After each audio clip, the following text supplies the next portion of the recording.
மாதிரி நேரத்துல நான் உன்னை சரியா கவனிச்சுக்கலையோ? சச்சே, அப்படிலாம் எதுவுமே இல்லைங்க. எனக்கும் உடம்புக்கு எதுவும் ஆகல. அப்படி ஏதாவது இருந்தா நான் உங்ககிட்ட சொல்ல மாட்டேனா? அது மட்டும் இல்ல, நீங்க எவ்வளவு வேலையா இருக்கீங்க, உங்களுக்கு எதுக்கு தொந்தரவு? இன்னைக்கு கூட நான் டாக்டர் கிட்ட போலான்னு இருக்கேன். நீங்க செலவுக்கு காசு கொடுத்தா போதும். இன்னைக்கு நானே உன்னை ஆஸ்பத்திரி கூட்டிட்டு போறேன். எதுக்குங்க? உங்களுக்கு நிறைய வேலை இருக்குமே. வேலை எப்பதான் இல்ல, எப்பவுமே இருக்கு. நான் என் பிள்ளைக்காக தான் சம்பாதிக்கிறேன். அவனுக்காக நான் ஆஸ்பத்திரிக்கு வராட்டி எப்படி? நாளைக்கு அவன் பிறந்ததுக்கு அப்புறம் கேள்வி கேட்க மாட்டான். அதுக்காகவது நான் அவன் கூட வந்தே ஆகணும். வேண்டாங்க, நான் விஜயோட போறேன். பரவாயில்ல, நானும் அவன் கூட வரேனே. ஏங்க, நீங்க உங்க வேலையை கவனிச்சு நிறைய காசும் பணமும் சேருங்க.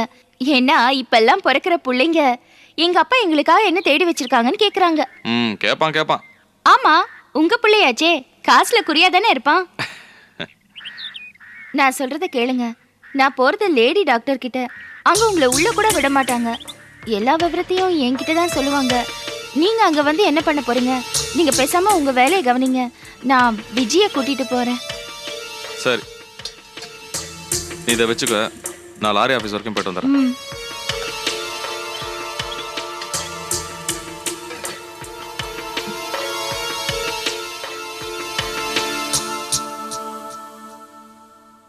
விஜி, இதெல்லாத்தையும் வை.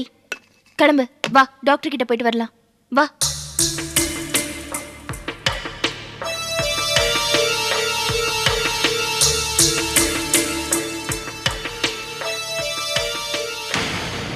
நிர்மலா, பால் வந்தா காய்ச்சி வச்சுடு. நானும் அக்காவும் ஹாஸ்பிட்டல் வரைக்கும் போயிட்டு வந்துடுறோம். போயிட்டு வந்துடுறோம்.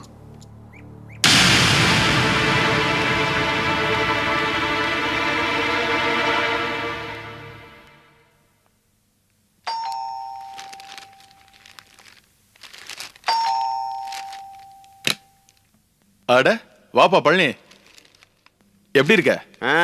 நீங்க நல்லா இருக்கும்போது நான் நல்லா தானே இருப்பேன். நீ நல்லா தான் இருப்ப. உன்ன மாதிரி ஆளுங்களை வேலைக்கு வச்சிருக்கான் பாரு, அவன் தான் பாவம். என்ன இப்படி சொல்லிட்டீங்க? நான் எவ்வளோ விசுவாசமானவன்னு உங்களுக்கு தெரியும்ல. தெரியும் பழனி. சரி, உன் முதலாளி எப்படி இருக்கான்?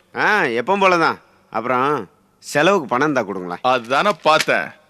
சும்மா வருவியா நீ? ஆமா, உன் முதலாளி மாணிக்கம் பிசினஸ் எப்படி போகுது? நல்லா போதே. நல்லா போகுதா? ஏன் பழனி, இது எனக்கு ரொம்ப வருத்தமான செய்தியாச்சே. அட, அண்ணனும் தம்பியும் மாங்குன்னு உழைக்கிறாங்க, முன்னேற மாட்டாங்களா? இப்படியே போனா இன்னும் 4 கடை வாங்கிடுவாங்கன்னு சொல்லு. வாங்குவானுங்க. அப்புறம் இப்பதான் ஞாபகம் வருது, மாணிக்கம் லாரி வாங்க போறானா. என்னடா சொல்ற? நிஜமா தாங்க சொல்றேன். ஏண்டா, காய்கறி வியாபாரம் பண்றானா இல்ல கள்ள நோட்டு அடிக்கிறானா? எப்படிரா? இத பாருங்க, பேங்க்ல லோன் போட போறானா. லோன் கண்டிப்பா கிடைச்சிருமா. ஏண்டா, அதான் சுந்தரத்துக்கிட்ட நிறைய லாரி இருக்குல்ல. முதலாளி, காய்கறி கடை வருமானத்துல